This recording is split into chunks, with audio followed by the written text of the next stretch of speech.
Once upon a time, there was a little engine called Edward. He lived in a shed with 5 other engines. They were all bigger than Edward and boasted about it. "The driver won't choose you again," they said. "He wants big, strong engines like us." Edward had not been out for a long time.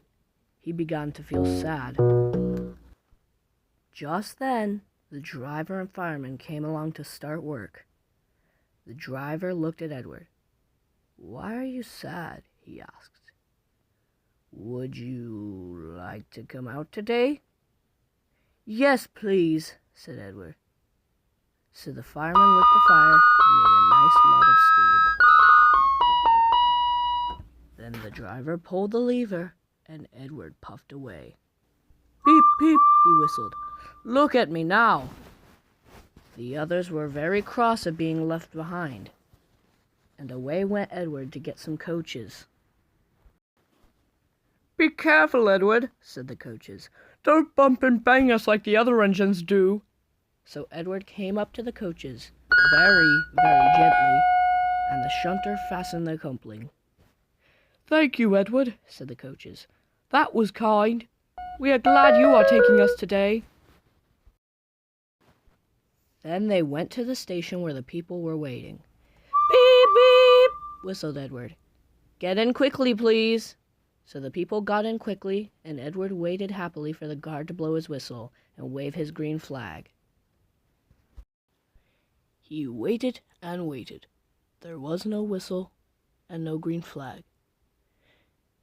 "Beep, beep, beep, beep! Where is that guard?" Edward was getting anxious. The driver and fireman asked the station master, "Have you seen the guard?" "No," he said. They asked the porter, "Have you seen the guard?" "Yes." "Last night," said the porter. Edward began to get cross. "Are we ever going to start?" he said.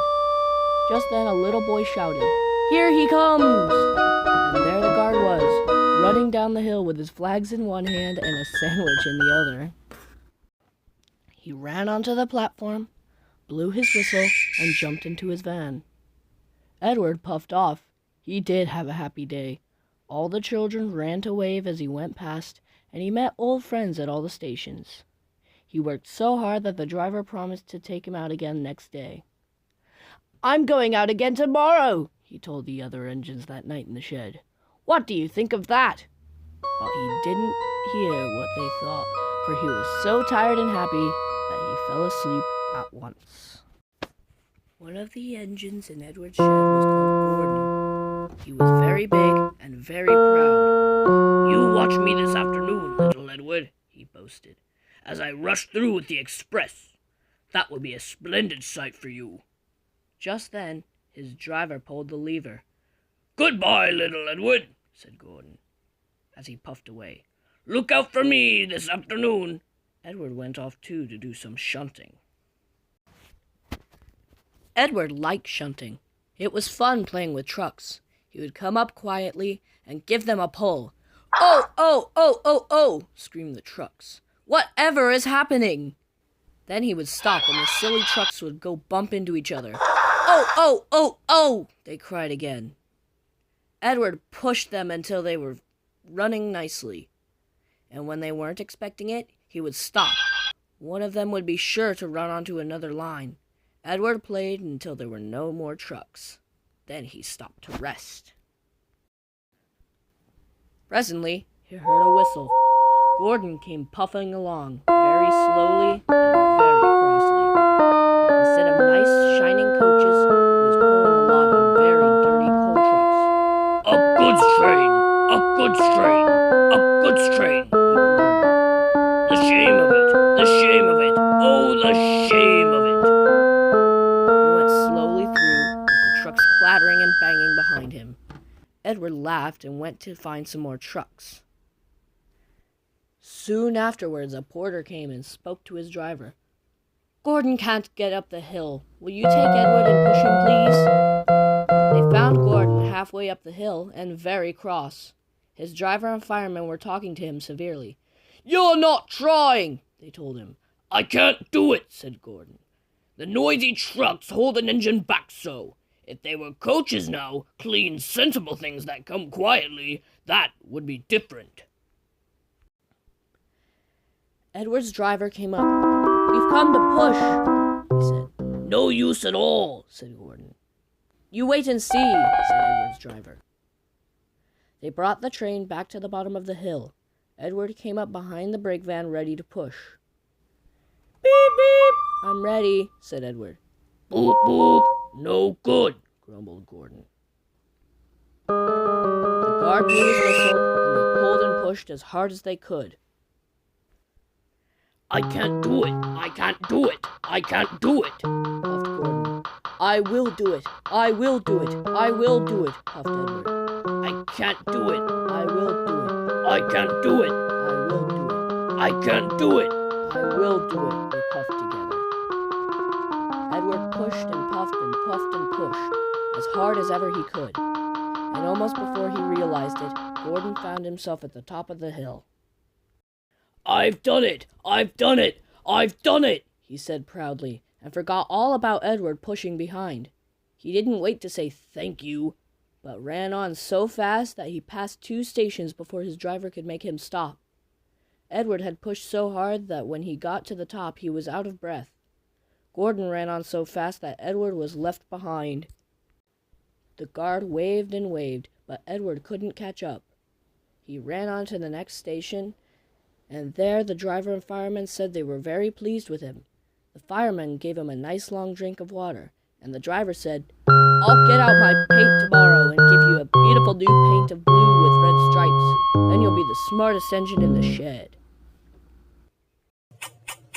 Once, an engine attached to a train was afraid of a few drops of rain. It went into a tunnel and squeaked through its funnel and never came out again. The engine's name was Henry. His driver and fireman argued with him, but he would not move. "The rain will spoil my lovely green paint and red stripes," he said.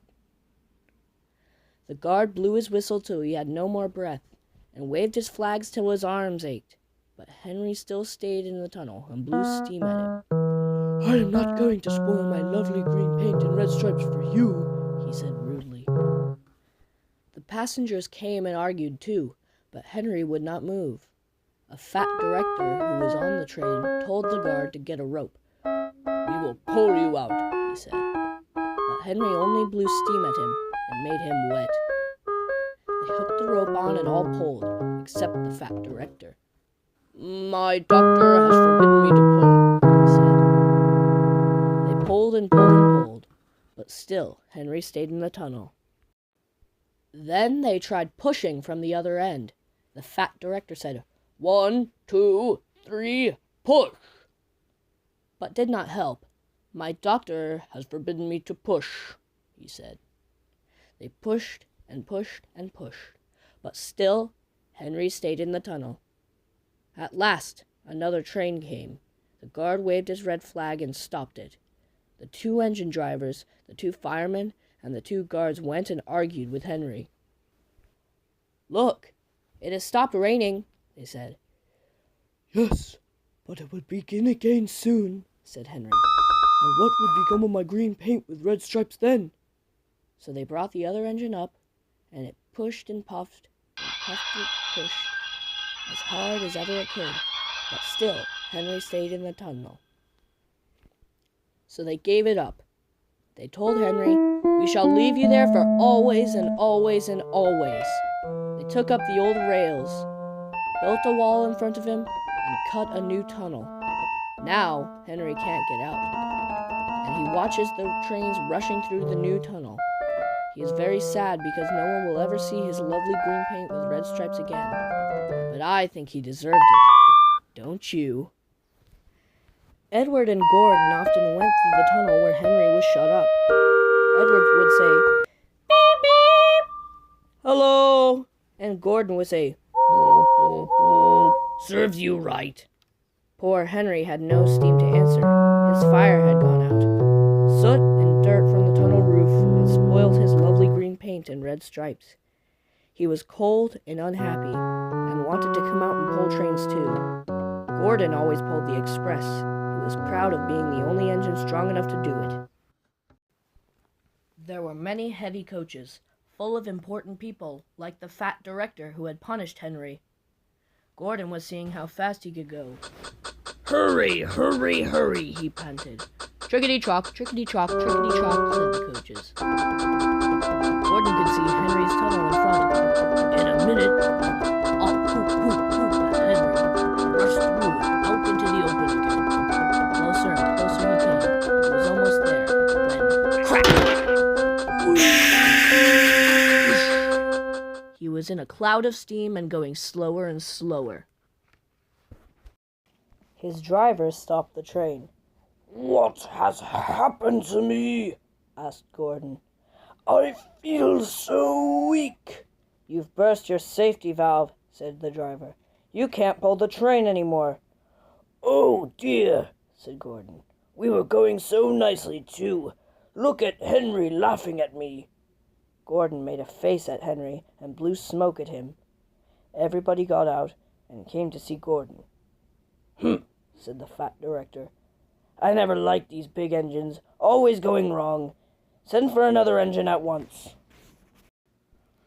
While the guard went to find one, they uncoupled Gordon and ran him on a siding out of the way. The only engine left in the shed was Edward. I'll come and try, he said. Gordon saw him coming. That's no use, he said. Edward can't pull the train. Edward puffed and pulled and puffed. I told you so, said Gordon rudely. Why not let Henry try? Yes, said the fat director. I will. Will you help pull this train, Henry? He asked. Yes, said Henry at once. So Gordon's driver and fireman lit his fire. Some plate layers broke down the wall and put back the rails, and when he had steam up, Henry puffed out.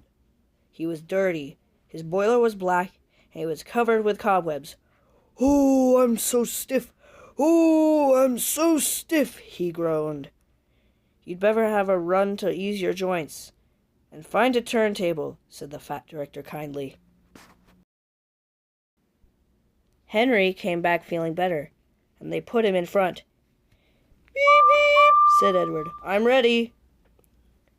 Boop, boop, boop, said Henry. So am I. Pull hard, pull hard, pull hard, puffed Edward. We'll do it, we'll do it, we'll do it, puffed Henry.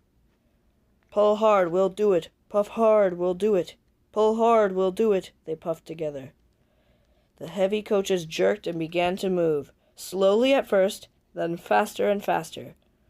We've done it together, we've done it together, we've done it together, said Edward and Henry. You've done it, hooray! You've done it, hooray! You've done it, hooray! Sang the coaches. All the passengers were excited. The fat director leaned out of the window to wave to Edward and Henry, but the train was going so fast that his hat blew off into a field, where a goat ate it for his tea. They never stopped till they came to the big station at the end of the line. The passengers all got out and said thank you, and the fat director promised Henry a new coat of paint. Would you like blue and red? Yes, please, said Henry. Then I'll be like Edward. Edward and Henry went home quietly, and on their way they helped Gordon back to the shed. All three engines are now great friends. Wasn't Henry pleased when he had his new coat? He is very proud of it, as all good engines are, but he doesn't mind the rain now, because he knows that the best way to keep his paint nice is not to run into tunnels, but to ask his driver to rub him down when the day's work is over.